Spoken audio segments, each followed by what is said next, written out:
So I saw him right next to the Memphis Chess Club. Oh, yeah. Yeah, it's a neat venue. I'm going to stop there. I might stop there tonight or maybe tomorrow during the break, because I used to play tournament chess for years. It's a fun. And I thought, wow, the Memphis Chess Club. It's a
Well, good evening. Welcome to Dialogue, a podcast of the 100th anniversary of the Lenten Preaching Series, recorded live at Calvary Episcopal Church here in Memphis. I'm Paul McLain, Associate Rector of Calvary, and our guests tonight are Barbara Brown Taylor, Episcopal priest, acclaimed preacher, as we all saw today at noon, an author, Emerita Buttman Professor of Religion at Piedmont College, and a working farmer alongside her husband Ed in rural Northeast Georgia. And Rabbi David Wolpe, the Max Webb Senior Rabbi of Sinai Temple in Los Angeles, author of 8 books, and also a teacher at a number of universities, including UCLA, Hunter College, Pepperdine, the Jewish Theological Seminary, and his next adventure will be to serve as visiting scholar at Harvard Divinity School. And Barbara, when we reached out to you as a longtime friend of Calvary and asked you whom we should invite in addition to yourself to this special anniversary series, you gave us only one name, Rabbi David Wolpe. And before tonight, you had never met him, as I understand. True. And you said, I want to preach the same week as him, and I think you were delighted that we arranged for you to be in conversation as well. Why David Wolpe? I've thought a lot about that. And all I know is you've been in my air for a long, long, long time. In fact, when your name, you think, when your name came up, I looked at an old book I wrote called When God is Silent, and I said, I'm positive I read your book to get ready for my book, and there you are, 1992, in Speech and in Silence, The Jewish Quest for God. I was blown away by that book. So that was a long time ago that this came out. Then I began teaching world religions, and you made the news a lot in all kinds of ways, both with op-ed columns in newspapers I read and with articles I actually shared with students, to talk about varieties in Judaism, and that, at any rate, then I found out today he's the model for a detective rabbi in a best-selling mystery, and that he's a producer of a Hollywood movie. Yeah. So all I have going for me right now is that he was in 5th grade when I graduated high school. Yes.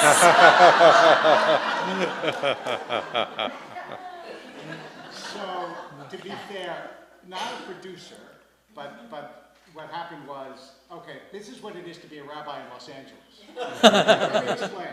So I was at the religious school's Purim play, all right? The holiday play, all the kids were in costume, I was sitting there, and the guy sitting next to me, whom I've known for many years, said, so, Rabbi, what are you working on? And I said, I'm writing a book about King David. He said, oh, that sounds interesting. Send it to me when you're done. I'd love to read it. I said, fine. I sent it to him.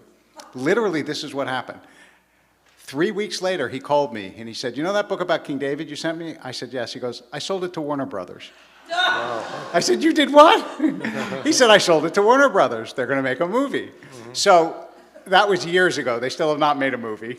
Don't hold your breath. But in Los Angeles, you know, if your book doesn't get bought by a studio, then they kick you out of the pulpit. I don't know if you know that. So it's more or less obligatory. But anyway, Barbara's work has become, as we were discussing before, even more relevant to me because I'm retiring at the end of June from the pulpit, and she wrote deeply, empathetically, and perceptively about what it is to need to leave a pulpit. I'll put it that way. So, Leaving Church. Yeah, Leaving Church. Remarkable book. And David, tell us, and you mentioned movies. Another movie was made a couple of years ago entitled The Walk, and it's from a story in your book, Why Faith Matters. And can you at least tell us that story? Am I allowed to like the story better than the movie? Is that okay? Because the story was based on something that happened to my father, which is probably why I'm here by chain of events. So when my father was, first of all, when he was growing up, he was going to be a concert pianist, but he lived down the street from Leonard Bernstein. And so, because Leonard Bernstein was a great musical genius, at a certain point he decided he should do something else. And at 11, his father died. And in the Jewish tradition, when a parent dies, the child every single day is supposed to go, actually you're supposed to do it more than once a day, but at least once a day, to go and say the morning prayer on behalf of the parent. And the morning prayer has to be said with at least 10 people present. You don't say it by yourself. You have to have a community around you. So people go to synagogue to say it. And every morning, my father, who was an only child, used to walk alone in Boston to go to synagogue. And one day, the ritual director, whose name was Mr. Einstein, no relation to the other Einstein, but showed up at my father's door and said, I walk there, you walk there, why should we both walk alone? Let's walk together. So all through the Boston winter and the spring and the summer, he walked with my father and helped sort of bring him back to life. Many years later, when my oldest brother was born, my parents now lived actually in the South. They lived in, my oldest brother was born in Camp Lejeune. My father was in the Marines. He went back to Boston to visit his mother and my mother's parents. And he said, you know, I want to show Mr. Einstein my firstborn son. And so he drove to Mr. Einstein's house, and my mother remembers he started crying because it was about 4 miles away from where his house was. And he realized he'd walked every single morning just to pick him up and bring him to synagogue. And first of all, it's a story of genuinely disinterested great goodness. I mean, he didn't even tell anyone. He didn't even know. No one was going to. But the other part that I find very moving that actually couldn't have made it into the movie because it hadn't happened yet is my brother, who was a professor at Emory, was in a conference in Florida, and this older man came up to him and said, I think we have a connection. I'm Mr. Einstein's son. No. So, like, the ripples of goodness don't end. Oh, absolutely. Well, David, speaking of loss, nearly 25 years ago, you wrote Making Loss Matter, Creating Meaning in Difficult Times, in which you explore a variety of forms of loss, even including the loss of faith. Yeah. And I've shared with David that we had 2 recent study groups on the book, one here at Calvary over 6 weeks in our church library on Wednesday nights, and one at Tresvant Manor that we concluded today in their chapel. And it's really spoken to a lot of people, and I'll share, I read the book this past summer, a year after my mom's death, and it really spoke to me at a time that I needed that. And it's a book that's made a lot of difference, I think, in a lot of folks' lives now, being shared here in Memphis. Your wife, Eileen, at the time was diagnosed with cancer as you were working on the book, and you said that completely changed the way you wrote it. Can you tell kind of what you had in mind and how the personal experience of loss of something being close to you changed that direction of the book? So I think, having now also gone through cancer a couple times myself, and watching someone you love go through cancer, the difference between speaking about something theoretically and actually having it crash into your life. I have people all the time who come into my office and say, "This happened, why me?" And part of me wants to say, only a little part of me, wants to say to them, did you not know that bad things happened before this happened? Did you not have you not understood that there are wars and disease and hunger throughout human history? Did this only occur to you yesterday when you were diagnosed? But of course they knew all that. But they didn't know what it would feel like when it happened to them. And it is astonishing how different the world is when you see it feelingly. And so I realized that most of what I'd written wasn't true in like the deepest sense. It wasn't true. It wasn't that it was false, but it wasn't informed by any kind of real deep sadness that was. Which is, by the way, how the book that you were kind enough to mention about In Speech and in Silence came out too, because my mother had a stroke and became aphasic. So when you see pain or feel pain, it just deepens you. Absolutely. And Barbara, you wrote very candidly about loss in a very different way in the book. David mentioned leaving church, losing one trajectory in your ministry and career and a vocational direction, and then going in a completely different direction and being a teacher of world religions. And I remember you speaking to a group at Berkeley Divinity School at Yale. I was there when Leaving Church had come out, and one of our students asked, the cover had a dove going out of a cage. Bad choice, really bad choice. What mine? One of my classmates said, "Does that dove represent you, Barbara?" And you said, "Honey, do I look like a beautiful white bird that's a symbol of peace?" And we all got a big laugh out of that. But then you told us you asked us, what does the dove represent in our tradition? And the Holy Spirit, among breath, fire, and it was really about the Holy Spirit being released too, out into the world from our church. But I think the Holy Spirit has a relationship, I think, to loss in our journey as well, and reshaping us or reforming us as we're maybe there's some release that comes during loss. But I wondered, what's your journey with loss, and how has that affected you vocationally, spiritually, and otherwise? I'll start by going right back to you and saying I wrote a book called Learning to Walk in the Dark. And it came out, and then the universe said, let's see how well you learned that. And things happened in my life, too, that had me go back now and see that I was giving advice I'd never had to take. Right. And so there's a way in which you tell the best stories when you've come through, right? And I hadn't come through yet, so there's that. And I'm trying really hard late in life to think of loss as change, inevitable change, and sometimes it's nothing but loss. But I've had the opportunity really to step up for people I love dearly, a mother, a father, a sister, and end up being the person who helped them get into hospice and saw them through end of life. And those are much more poignant losses for me than earlier ones, like the loss of a vocational dream of the way it would turn out, or earlier the loss of friends and schools as we moved over and over and over again. But I do think that taught me, says someone who thinks she's come through, ha, ha, ha, that right now is precious and deserves all the attention I can give it, and that clinging is futile, and it's even disrespectful of the nature of life, which is precious and fragile as grass, as we've all learned, but have to learn over and over again. So I end up being grateful. No, I'm not grateful at all for the losses, but I'll accept what they gave me. They left some gifts on the door. Yeah, well, you had a powerful sermon today, and I shared with the folks at Tresvant, asking about what the future of faith is. The future of faith is tomorrow. Maybe the future of faith is now.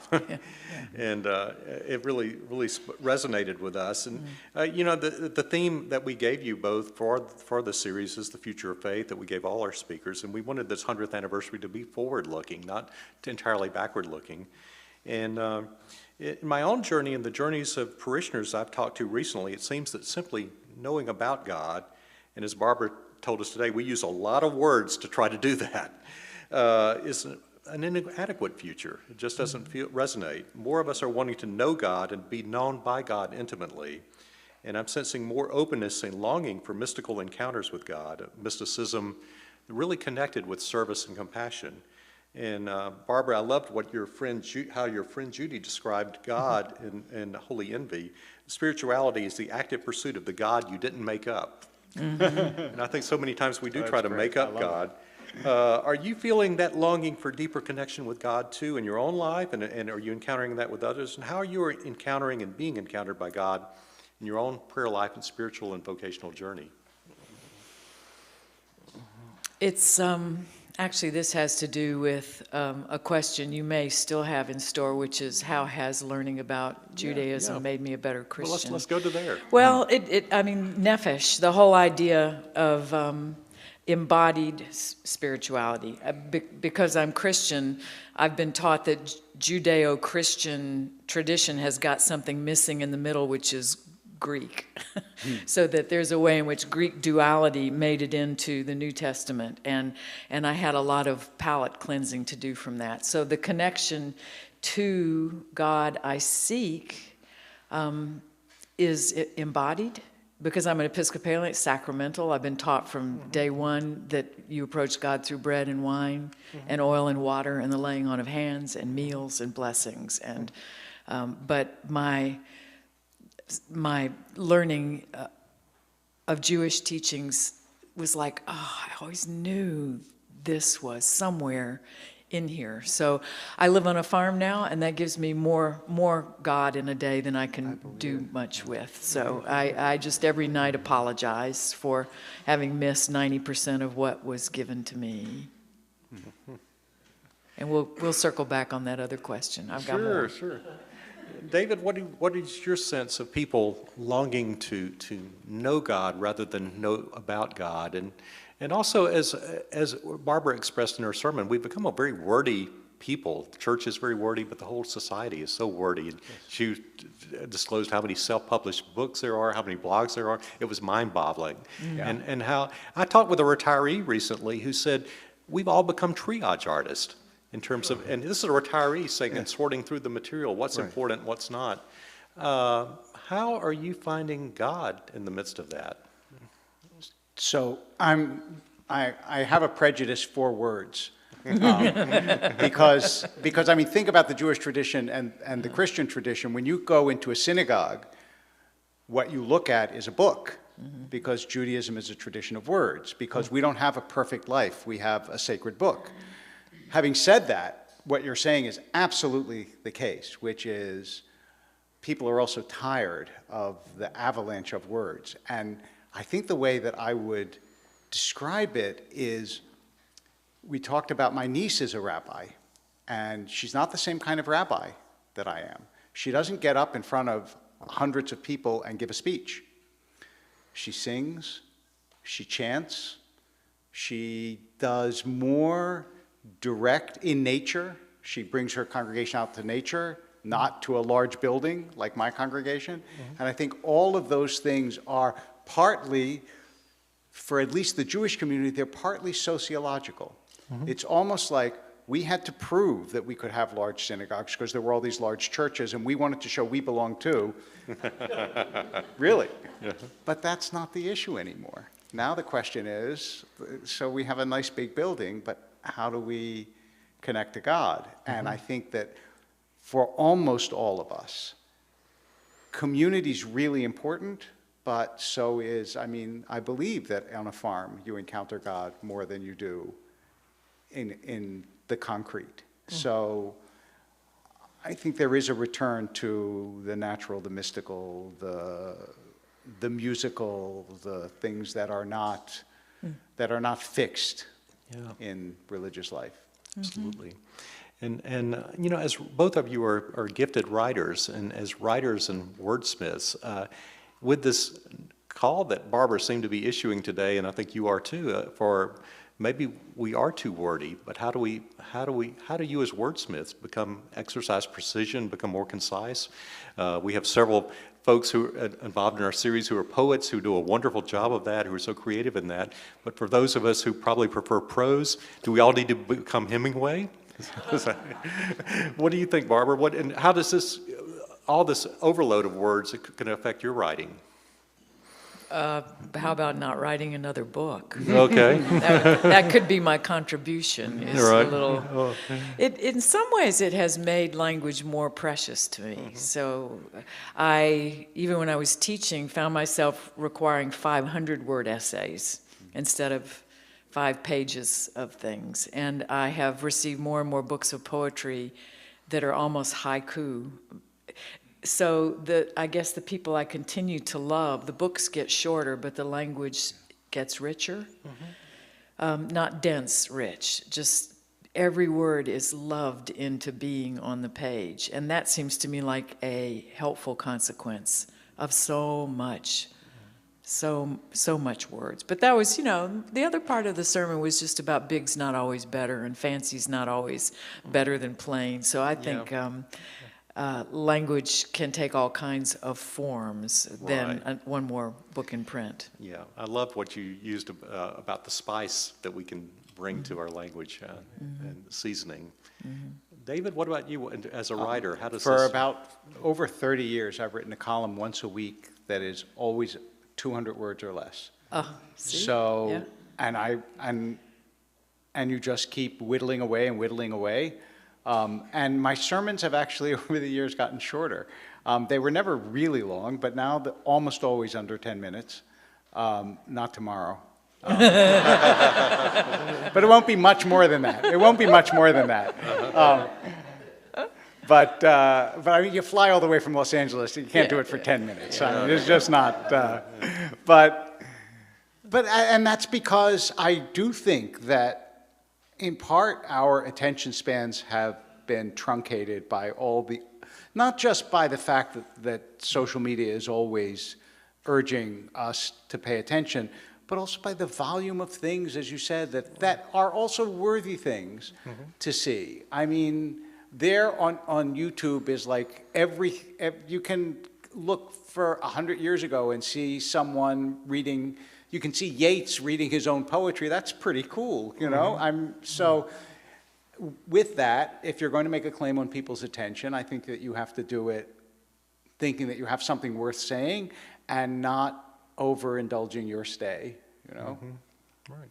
That's helpful, because I think the burden is on the reader too, right? It's not just on the writer, because I think the overflow of language really tempts me to omnipotence, to think I can know everything. I mean, my problem, the reason I'm not on social media is not because I think it's bad, it's because I would never come out. Right. I would never come out. When YouTube became a thing, I think Ed came into the study at about 2 a.m. in the morning while I was watching, I don't even know what I was watching, how to change your watch batteries or break into a house or something. And I was just mesmerized, So it was up to me to learn how to chill and leash this thing and realize, start thinking about time. Time's limited. How do I want to spend it? So I was at I had a layover between, flew into Dallas and then from Dallas to Memphis. And I was sitting at a restaurant in the Dallas airport and I was reading the Times Literary Supplement, and the waiter came up to me and said, "What is that? Is that like print on a page?" And he was very funny. He says, "I never see that anymore." And I thought, because you have to actually put your phone aside to read a book. Yeah. Absolutely. Yeah. And Barbara, you alluded to this question I shared with you earlier, and your book, Holy Envy obviously explored your journey alongside your students, not only to learn about, but actually experience the major world religious traditions, experience practices. And to paraphrase a quote from the Dalai Lama, who, when people would encounter him and talk about how they were so drawn to the Tibetan monastic life, he would say, that's all well and good, but I'd rather you go home and be a better Jew or be a better Christian. And to paraphrase that quote, how have your deeper encounters with Judaism and Jews made you a better, I'm going to say this differently after your sermon, a better you, both singular and plural, who identifies as a Christian? I could go on and on about this, so I made myself limit myself to 3, and I've already given away 1 or 2. But I have a friend who said also everyone needs a second faith they admire, they envy, to keep them honest in their own. And that's certainly the way that what I've learned about honoring Judaism has been like a sacred humiliation in terms of Christian arrogance about mastering another tradition, you know, to learn about, well, to read A.J. Levine, The Misunderstood Jew, Jesus, which sent me back to read New Testament scriptures in an entirely different way, and then to buy a Jewish annotated New Testament so I could check things out, and then to buy a Torah commentary or 2 when I'm working on First Testament passages, just the way in which it woke me up to the faithfulness to the text, and also to see the bias, you know, in the context, let me say, of the Second Testament, and to be careful about the violence that context has caused. You know, what happens when a book written by a very small minority ends up in the hands of the dominant faith on earth? What happens when you've got a victim mentality in a huge, powerful group? Very scary business. So the third learning for me, beyond the Greek piece that rescuing me from some duality, and the piece about rethinking the scriptures I hold dear, and the third was reminding me that loyalty to the covenant does not often make communities bigger, but smaller and tighter, and that there's a cost to that bigger and better maybe doesn't have a clue about.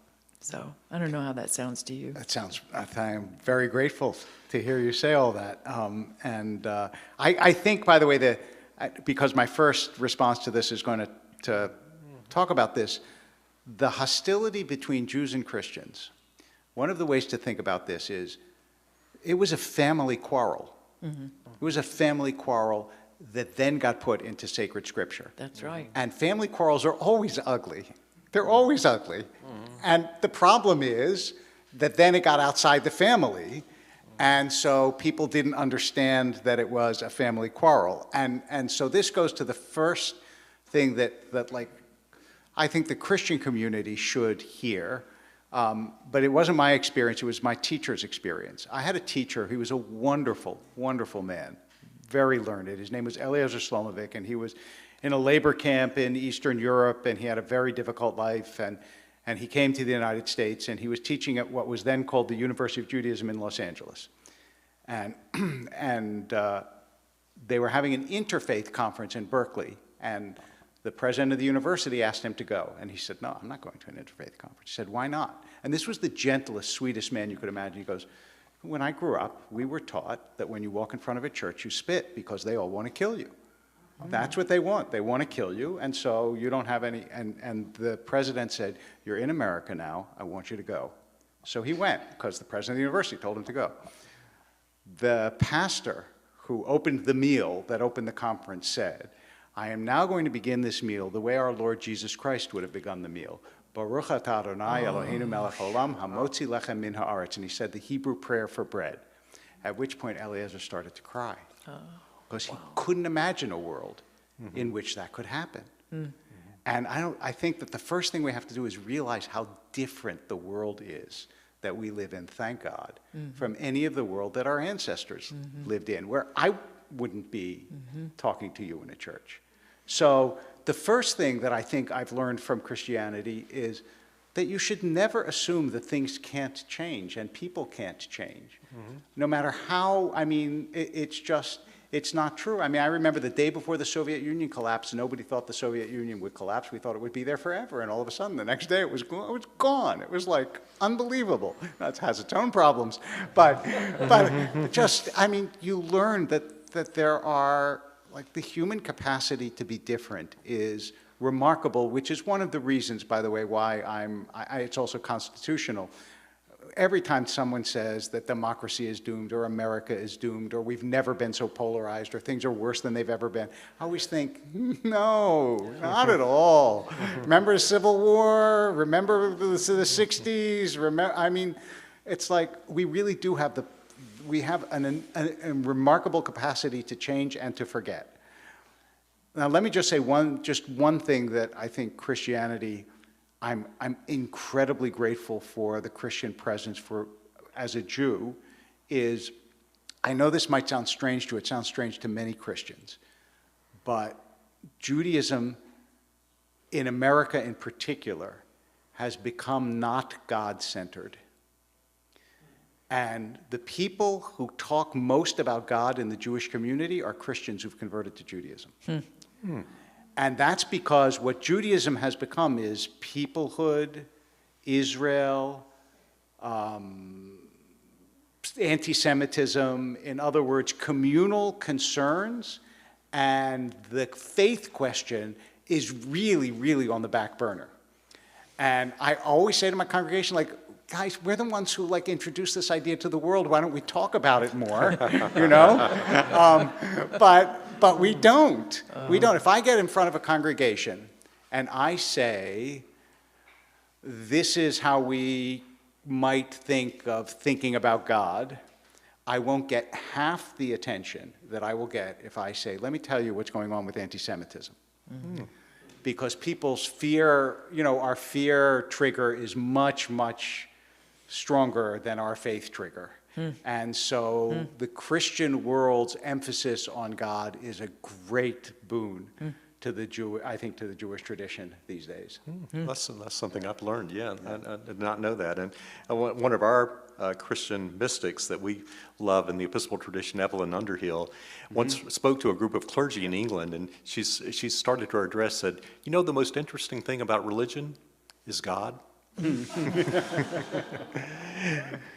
And I think it's helpful to understand that we're not the only tradition trying to recover that. Yeah.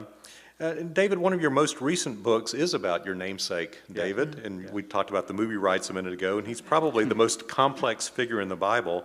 And why does his story so speak to you? You spent a lot of time with it, and what might his life and story say to us in the political and cultural times we're describing in which we live? So my interest, apart from the fact that whose namesake? He's my namesake, I'm his namesake, I don't remember which. He had the name first. Is why this person gets to be the progenitor of the Messiah. Whoever you think the Messiah is, the Messiah comes from David. And David is not an admirable character in most ways. I mean, like the Bathsheba thing is really not good. And remember that it's not just that he commits adultery. It's that it's one of the most cynical acts of cruelty imaginable. He sends her husband Uriah with a note in his hand that condemns him to death back to the front and gives it to Yoav, and it says basically, put this guy where he's going to get killed, and Yoav, being a good soldier for David, does, and he gets killed, and then David gets to marry Bathsheba. So I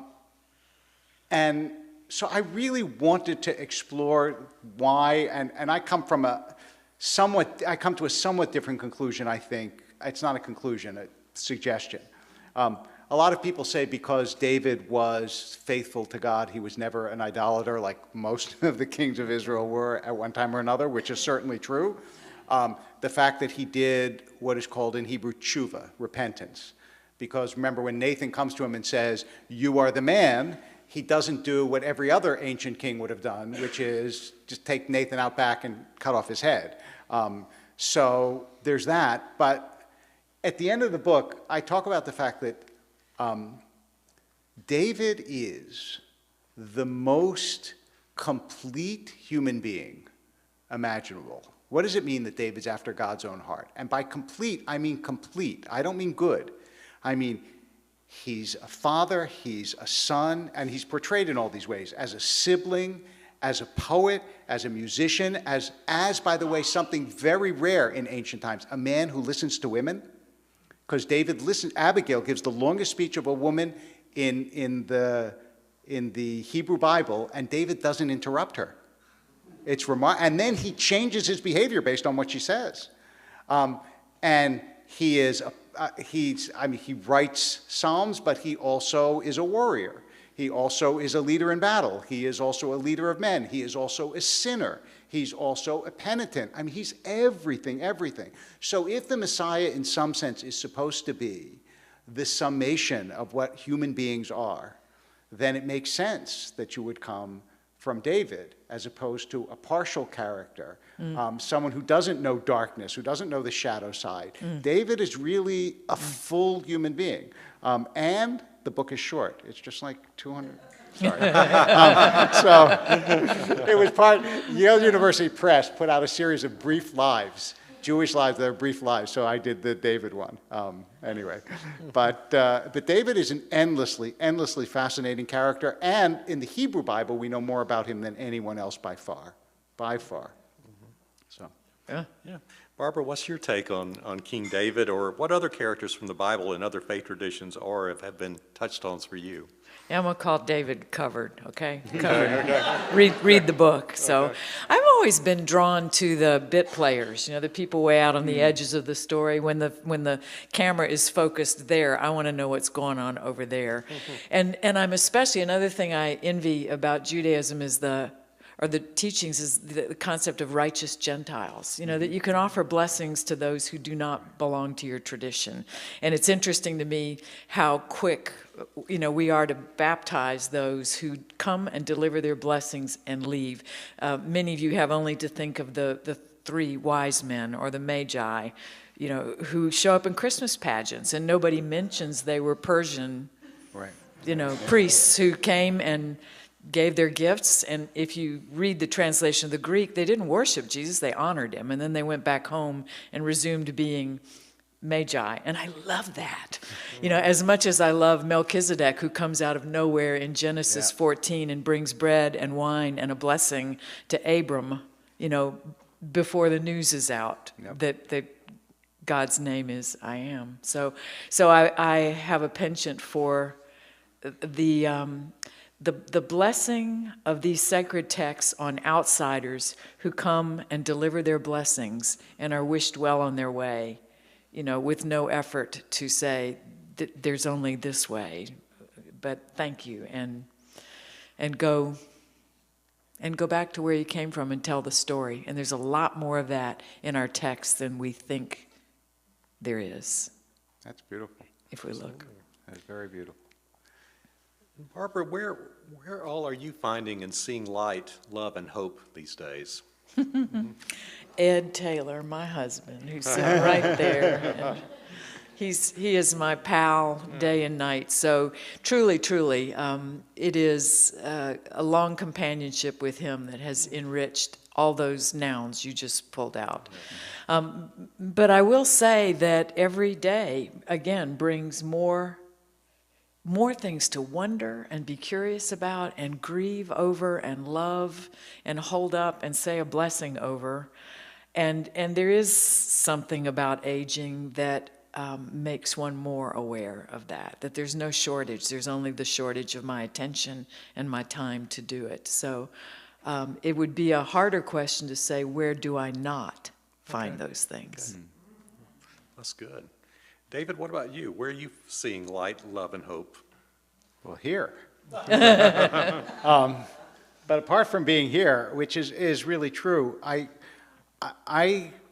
do see it all the time, and I think I talk about in that book that people sometimes come to me, and as I mentioned before, they say, why me? Why did this terrible thing happen to me? But here's what people almost never say. I was born in the richest country in the world, and my parents loved me. Why me? And when I think about my own life, I think I have been like extravagantly blessed. And I remember years ago I heard someone tell this parable about a teacher who went up to the whiteboard and he put a black dot in the middle and he said, "What do you see?" And they all said, "I see a black dot." And he said, "No, you don't. You see a huge whiteboard and a tiny black dot." But we can have, like, we get a flat tire and we go, "I had a terrible day." But you woke up, you ate breakfast, you have a full stomach, you have a roof over your head, you have warmth. I mean, as Barbara said, like, we really are so incredibly blessed. It's just a matter of reminding yourself how fortunate you are, not only compared to 99.9% of all the human beings who ever lived, but and a good percentage of the people who are alive, but just by any other standard.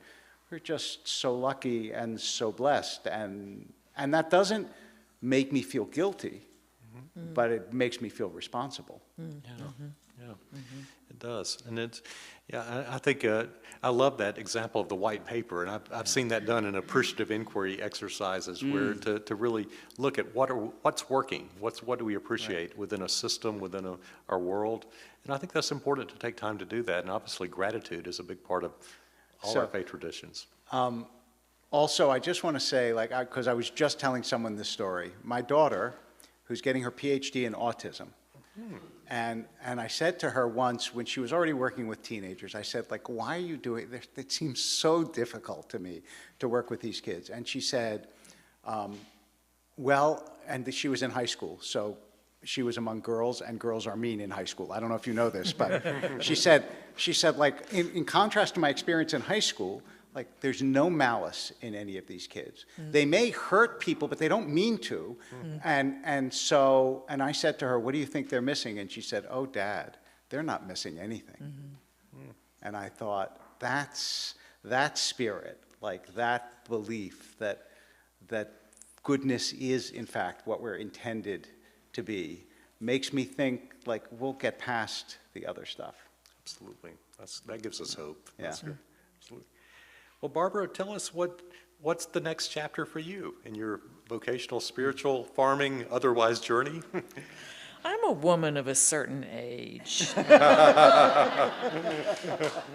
and I have begun to take seriously the challenge of being my age and of resisting productivity by the world's standards. And so I have found, interestingly, since I retired from full-time teaching, the question I get asked most often is, "What are you working on?" And I'm trying to come up with I'm going to say something like, "If I told you, I'd have to kill you," because that seems nicer than saying, my project right now is to resist having a project that I'm working on that would be impressive to you. You know, I have a lot of projects I'm working on, but you don't want to really know about the blue chip paint things in my guest bedroom because I want to welcome guests, you know, or that Vietnamese spring roll wrappers are really hard for me, and I'm going to get it any minute now. But there are ways in which I think, again, let's bring up Shabbat, that if there is a commandment about a seventh of every week being to rest in the presence of God without doing one thing to earn your way, why shouldn't there be a seventh of a human life that is given to that as well, to rest in the presence of God and remember that I am not what I can produce? It's a very difficult challenge for a woman of a certain age, but it seems worth taking up. Yeah. It's admirable. It's contrary. Yeah. Love it. David, what about you? Tell us about your next chapter. So before I do, I want to say that I was really struck by Barbara saying, a project that is impressive to you. Yeah. Because that's how we're trained. Yeah. We're trained, like, when you ask me what I'm working on, I have to say something that I know will impress you. And you mentioned that I'm going to Harvard Divinity School, and don't think for a second that I don't, like, say to people, "Oh, I'm going to Boston." Waiting for them to say, "Oh, really? And what are you doing in Boston?" Oh, well, since you asked, I would not normally tell you this, but... And I know that this is about my ego and unworthy, and it's so hard not to do that. Do you know the best definition of humility ever is C.S. Lewis. He says, humility isn't thinking less of yourself. It's thinking of yourself less. And I think that's brilliant. It's like, so what project am I involved in that actually is not about me is what I'm trying to figure out. And that has to do, I think, with how the world will change and what it is that I can do in the world when I'm not the rabbi of a synagogue all the time. Because being the rabbi of a synagogue or the pastor of a church or any, it's simultaneously humbling and ego-inflating, because you are the most important person at every wedding, funeral, bar mitzvah. If you give, I remember my father telling me, you can skimp on anything but a eulogy. He said, if you give a bad talk at a wedding, they're still married. But no one will forget what you said about their father when he died. So that impressed on me, like, I have to get it right.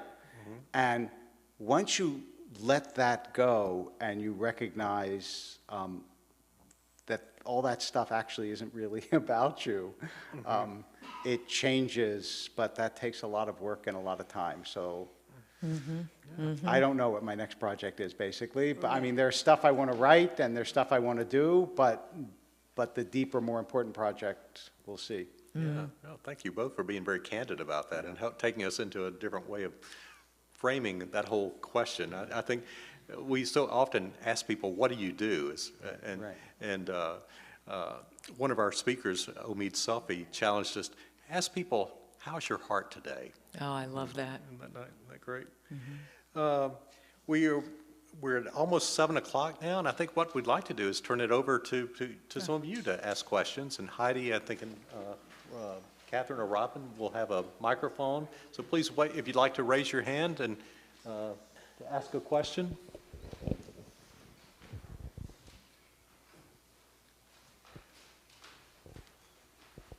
Any takers?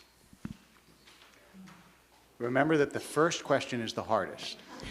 Once someone asks the first question, then other people start asking questions. So you have to be bold enough to ask the first question for the sake of, the collective. Well, we're going to bring a mic to you. Mimsy. Not used to being on podcasts. I am intrigued and I can't put your book down about David. And what I would like to ask you about is the subtitle, The Divided Heart. Could you talk more about that, please? Yeah. Okay, so that's the subtitle of the book is The Divided Heart.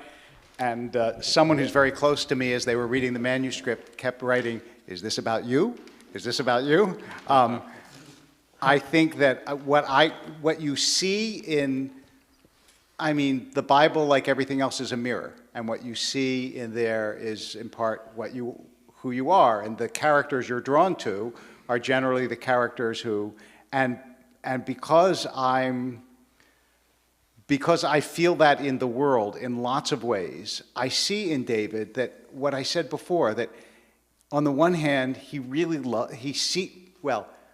it never says that David loves in the Bible. It says he is loved, but it never says he loves. Wow.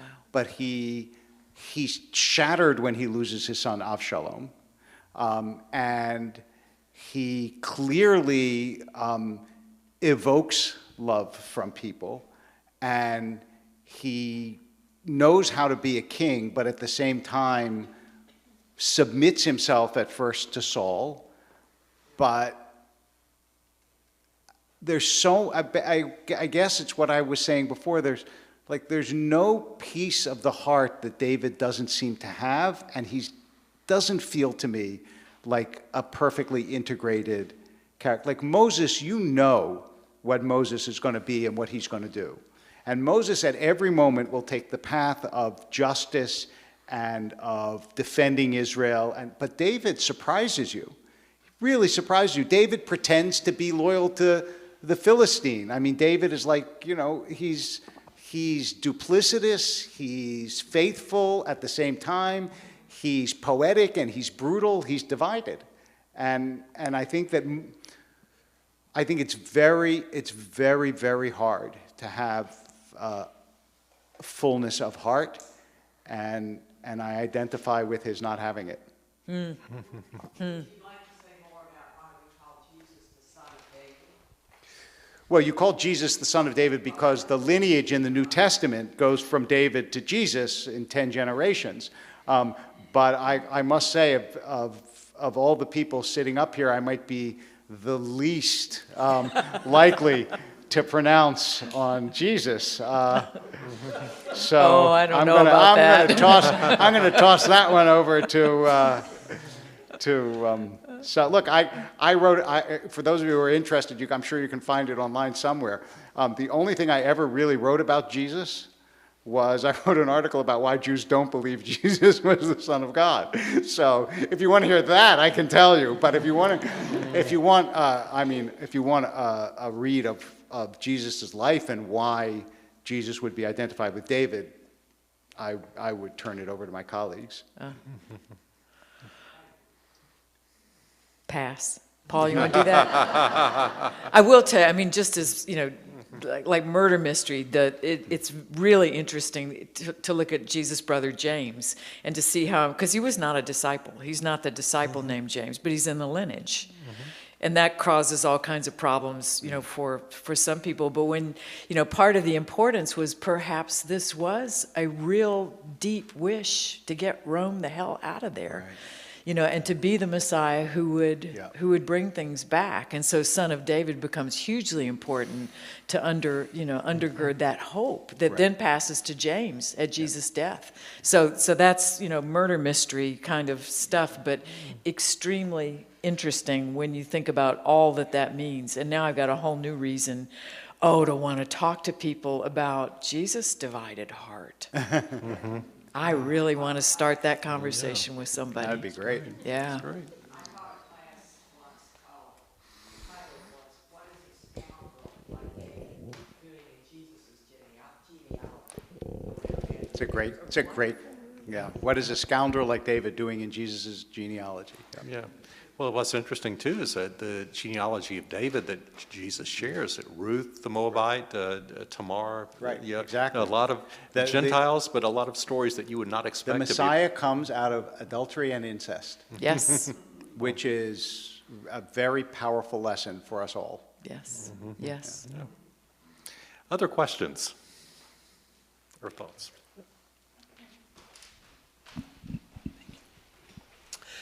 I'm the kind of person who I don't like the historic creeds. So I don't care that the Christian church has for thousands of years said these scriptures in the Tanakh are our scriptures. I'm not going to go along with that just because it's been so long standing. A couple of years ago, I became friends for the first time with a Jewish person, sitting across a table, sharing a beer. And we were talking about the Tanakh, and I said, well, in what sense are these my scriptures?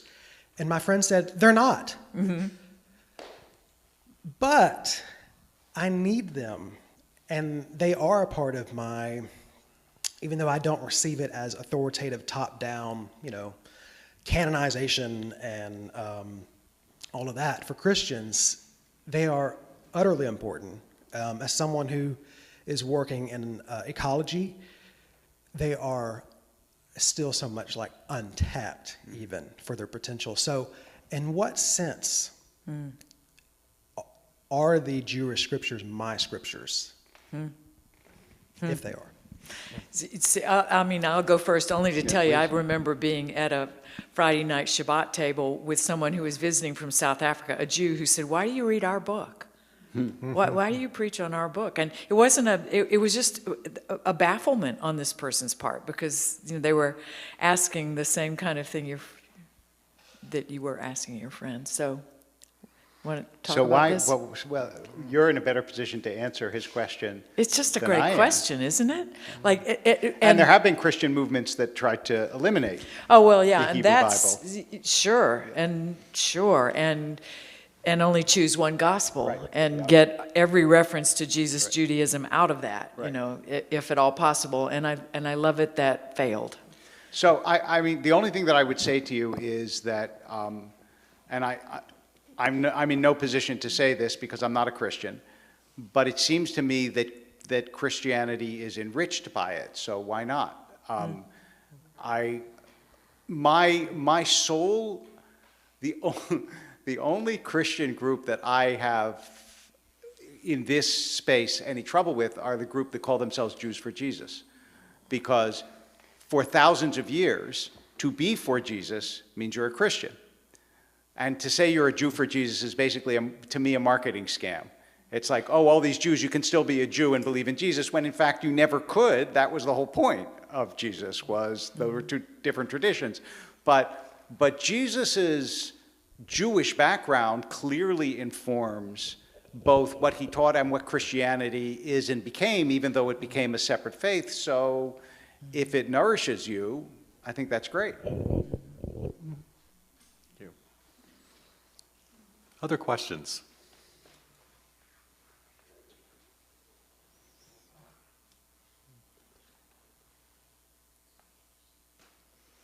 It was fun in Introduction to the Bible to pick up the Tanakh and say, here are the books. And people would say, why are they in the wrong order? Right. You know, That's or, the other I thing mean, is just you have the different- ordering and the story it tells. Like, where does the story begin? Agreed. Where does it end? Different. You know, Yeah. and it's just so, there's so much even in that, to look at a table of contents and to say alike and different, which to me is alike and different. Part of the complexity of both testaments that we have a hard time with is the violence in both testaments and what to do with that in David's story, and plenty of it in the Second Testament as well. It's a really violent time in Memphis. It's a really, the city's hurting right now, and I wonder if there are ways into our story that either you have found a way into the place of violence in the world through these sacred texts that might give us a way to understand where we are. Does that question make sense at all? Oh, Scott, thanks a lot.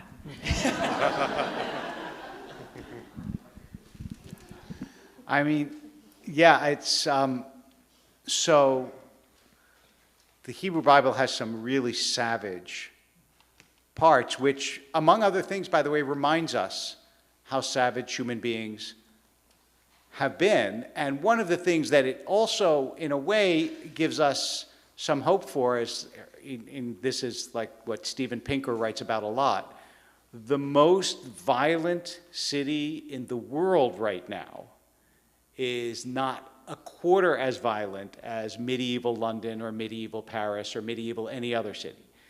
And the world has gotten a great deal less violent as a whole.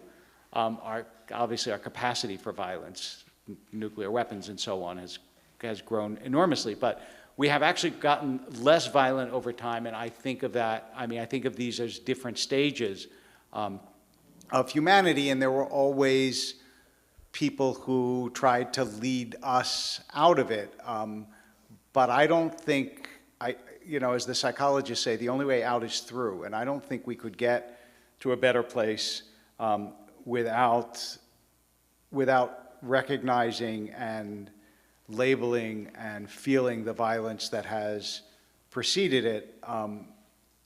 I'll just, I'll give you one example. I'm going to talk about Moses tomorrow in a different way. I'm going to talk about 3 biblical figures in a certain way, but I'm not going to say this now.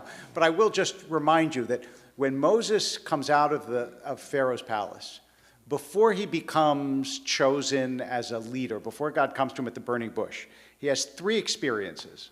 The first one is he sees an Egyptian hitting a Jew, and he kills the Egyptian, intervenes, kills the Egyptian. The second one is that he sees 2 Jews fighting, and he breaks up that quarrel. And the third is he goes to Midian, and he sees shepherds oppressing a Midianite woman, and he stops that.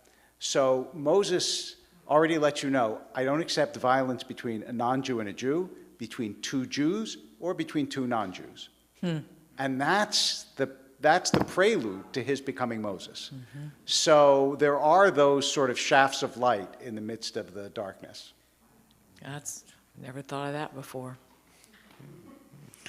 I would just be filling air with things to say to you, except I embrace Scripture as the story of things that didn't work and are ugly and ended up deadly, as well as, like, it's full of stuff that didn't work and that hurts to this day to see it, and it's preserved.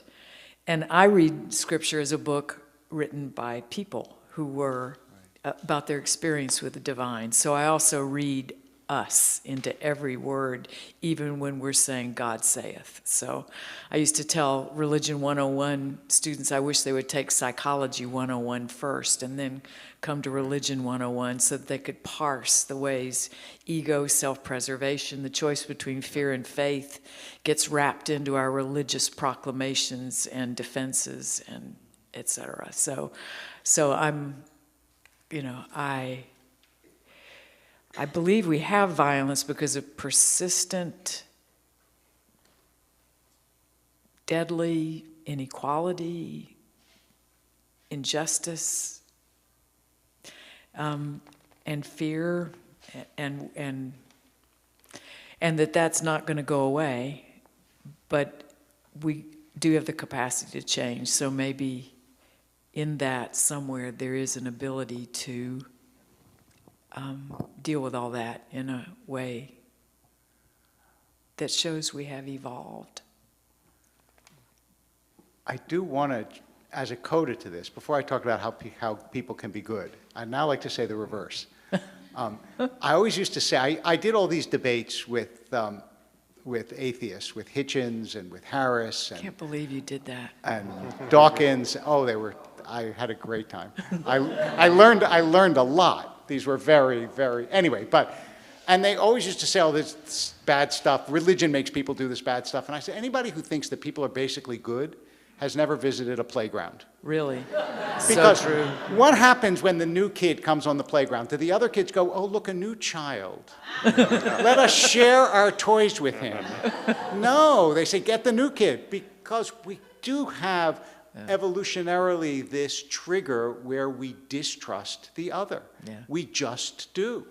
And it has to be overcome, which is why you need to teach kids, no, you have to be nice to this new kid, where that's not our natural instinct. And I always used to say that believing that everybody is a child of God is the only principle I know that makes every human being a sibling. So big deal, we share genetics, who cares about that?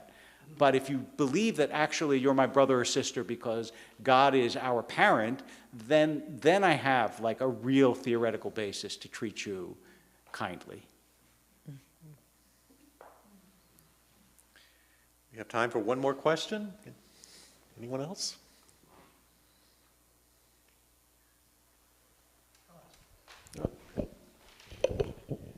So speaking to the future of faith, we have a lot of different religions fighting for their survival.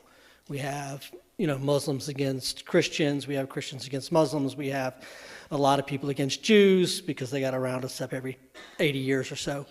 But when we look at the future of faith and the rise of reason, and you mentioned going back to this transcendental philosophy of, taking it out of the synagogue or taking it out of the church and putting it back in nature, where do we see the future of faith in God?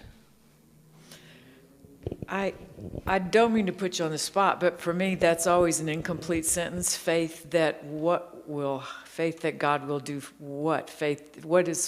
We do have to kind of talk about what faith means, because I think if we surveyed 50 people, we get some really different answers about what it means to have faith in God.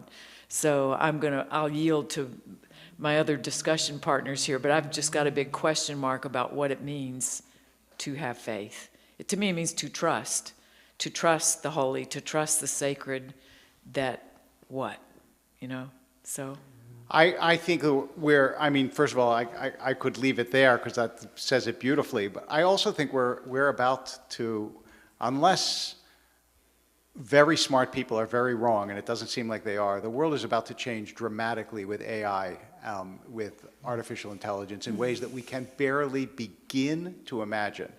Already, AI can do astonishing things that we never thought machines could do.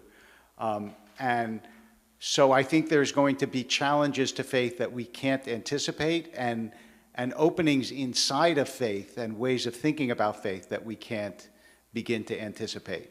And so I don't know what the future of faith is, but I do believe that faith will continue to be, as opposed to a grand conceptual thing, something that we find in like another human being, in moments of what we call grace, in beauty, in all the things that people now find faith in. I think that in the future that will probably be the predominant way that faith will continue to exist, and that communities will come together to celebrate that faith. But the future is, the future is, there's a Chesterton, the Roman Catholic novelist, he says, in the beginning of one of his novels, it's either The Man Who Was Thursday or the Napoleon of Notting Hill, I don't remember which one, he says, what happens is, there's a game called Cheat the Prophet. He said, all these people come together and they make prophecies about the future, and then everybody waits very nicely until they die, and then they go and do the opposite. And that's basically what the future is. It's something that every prediction, it always confounds, so I don't know. Ooh, I love that answer. Because then if I come back to you, and I think faith means will you go, though you don't know? What the future of faith is, will you go anyway? Will you come along? Will we do this together? You want to go with me? Let's see what the future of faith is going to be, because it's just so alive and unpredictable. And the AI piece just scared me bad. Yeah, it's very scary. It's very scary. It's unbelievable and frightening all at the same time. Yeah. And working with college students, a lot of them not surprised at all. Since Blade Runner, have been expecting all of this to be coming down the pike, and that worries me too, that they're not worried. Help on term papers. On that optimistic note, thanks. Let's show our appreciation to Barbara and to David.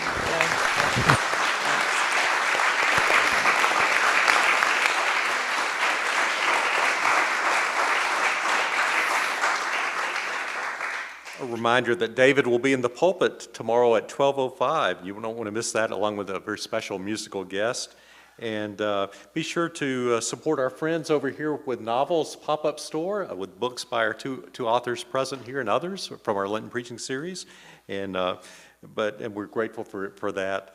And thanks to you all for coming. Have a great evening. Thank you, Paul. That was great. Thank you. Wow, the violence.